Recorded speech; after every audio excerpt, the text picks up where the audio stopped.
Pastor. Good afternoon. Oh, good afternoon, Usab. Ano akong pangutana, Pastor, kay itong gamay pa ako, nakadumdum ako sa akong amahan. Adventist kami. Pero ang akong amahan, kung Friday, Saturday evening na, dili namin mag-worship. Tapos, sa Domingo sa buntag, di po mag-worship. Kaya ingon niya, nag-worship po nung kita sa luyo na, sa Yawa. So, kibali, wala siya worship sa panahon sa adlong ipagpahulay. Tama ba ko yung mong bot pasabot? Saturday evening, pag sunset. Saturday evening pag sunset. O, sa Okay. Sunday morning. Pero sige lang ko ikaw igsoon, ingani, ang pag-worship o pagsimba sa Dios, walay oras nga gipili. Tanang adlaw pwede ikaw maka-worship ngadto sa imong Ginoo. Kay ang pag-worship igsoon, usa na siya ka relasyon nimo kang Jesus Christ. Example, John chapter 4, verse 24, mao ni ang punto sa pagsimba nato sa Dios. Mato pa niya, 24, sa Juan 4. Akong basahon, ayun siya. Ang Diyos Espiritu. Okay? Og ang magasimba kaniya, kinahanglan managsimba diha sa Espiritu sa kamaturan. So walay gipili nga oras, no? Ang Dios magahukom sa imong unahuna og kasing-kasing. Wala siya maghukom nga nagbantay siya oras nga kung wa ka naka-worship diha ay nakalapas na ka. Okay? So, wala ta kabalo din nato mahukman kung unsay nasa unahuna sa imong papa, pero ang kaluwasan tagsa-tagsa. Og ang Dios ang nahibalo sa matag kasing-kasing sa tao. Gani, bisan pa man gani sa paghisgot sa ngalan ni Ginoong Hesus, sa Mateo Kapitulo 18, versikulo 20, nagingon, kung adunay magahisgot sa akong ngalan, which means ngalan ni Jesus Christ, maduha, matulo, na ako sa taliwala. Wa gyapoy oras na gibutahan niya ng panahon na. Okay?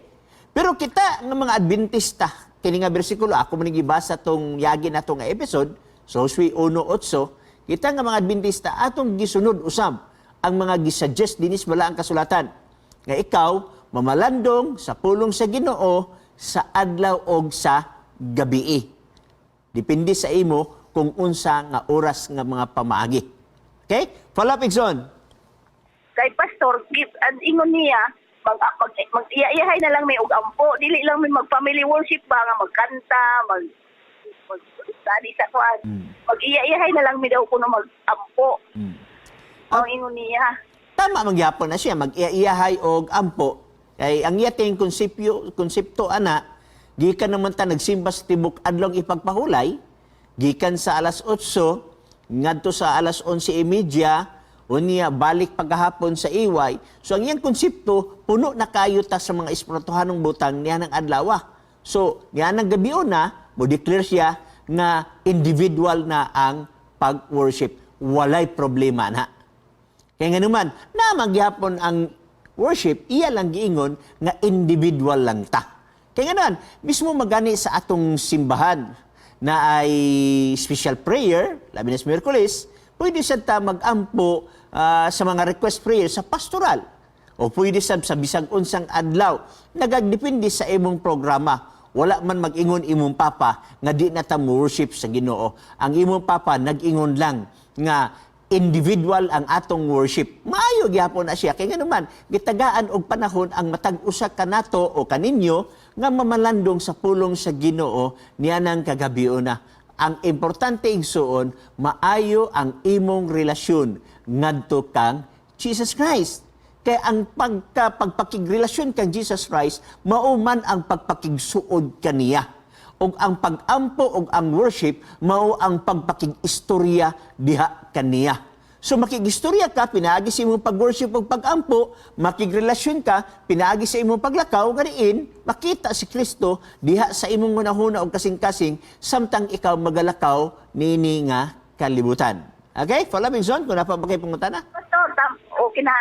Okay, daghang salamat, Magdalena Peña Flor sa Northern Samar. Okay?